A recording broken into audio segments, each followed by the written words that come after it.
Hello, I am recording part 2 of 5.2. I apologize, it's taking way longer than I thought. I couldn't get the videos to play forever. Um, so basically, we're talking about the two videos, which was in the traces of the trade and the differences between us.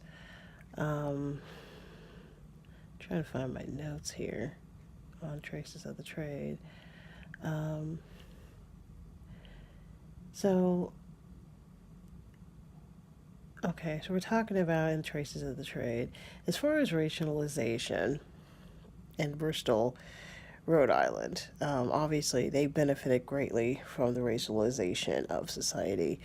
Um, the slave trade that you had, just every aspect of everything, whether it's the fact that the slave trade was illegal, that they had officials, I mean, even as far as the current, that president of the United States at the time being complicit in trading the rum for the slaves, and then in turn trading slaves for sugar, and then doing the triangle trade.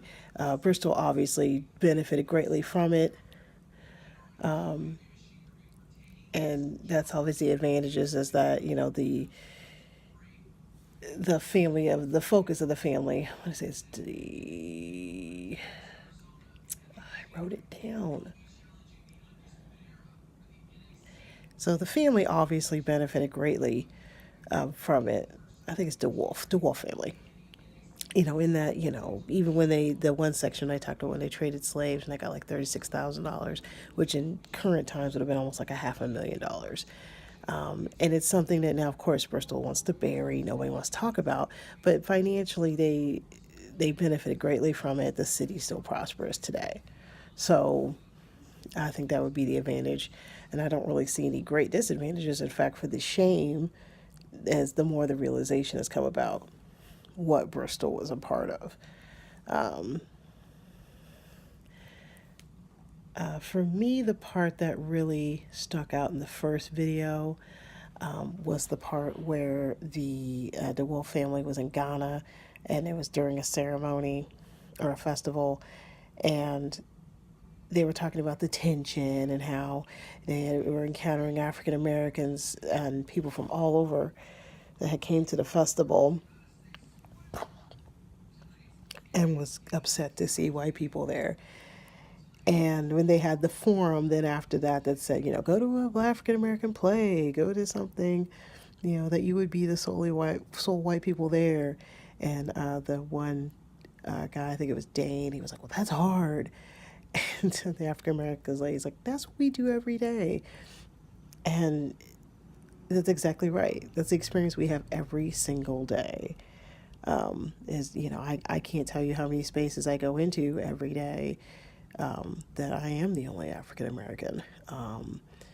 And then depending on the side of town I'm on, I went to a birthday party for my pastor a couple days ago, and we went to Avon, which I don't go to very often, and I couldn't figure out were people staring at me because I don't have any hair, or just because I'm black, or because I'm a woman, or all these things together.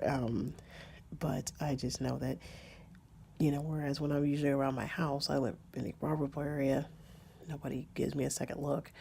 But out there, people just would stop and look at me. And I was like, but, these are the spaces we maneuver every day. So it's interesting that they had to go halfway across the world to realize that there is tension, that there is something wrong, that what their family was built on was really horrible. And they have to shoulder that.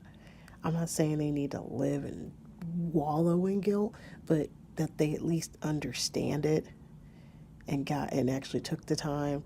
Out of all those ancestors, generations of that family, it was like 7 people that went on the trip, which is kind of sad.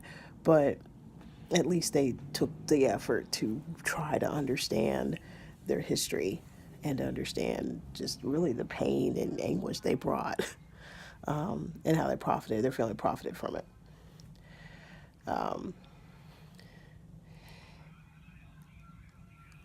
I found the difference between us hard to watch. It basically kept trying to say, well, there really genetically is no difference in race and races. And we're just all people. How old was this study? When was this done? And it's just the more, I think what really upset me about this movie to the point that I was like, okay, we gonna get this done and be done with it, is when they talked about the studies and how they tried to compare the races of people. And of course, you had African Americans compared to monkeys and other creatures, and how there were papers on everything: the Negro clavicle, the Negro foot, the Negro this. And it's just frustrating. As much as you want to sit up there and society just kind of classify us as less than, and we're obviously like animals, but then we can't explain how they're just so superior in certain ways. Well, I don't know. It upset me. And I just got to a point I was like, I'm really tired of looking at all this differentiation here. So I was just kind of like, whatever. So, but that's what really kind of made me mad. But if I had to provide a conclusion overall, how these two videos would affect how I would go into ministry in the future, it doesn't really change a lot for me.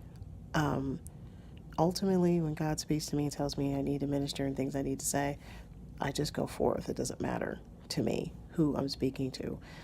I do hesitate some, because you do think sometimes people may hesitate to hear a word from you just because you're not the same race as them. But I mean, I walk into these different spaces all the time. Especially lately, we've been doing these trainings, and not only, are we the only African Americans, we're the only women. This is very much a patriarchy. And, it's one of those, I discussed this with my pastor, and we talked about that, I have to realize, first of all, who I am and whose I am. So I know who I am, and I know I am part of God's plan.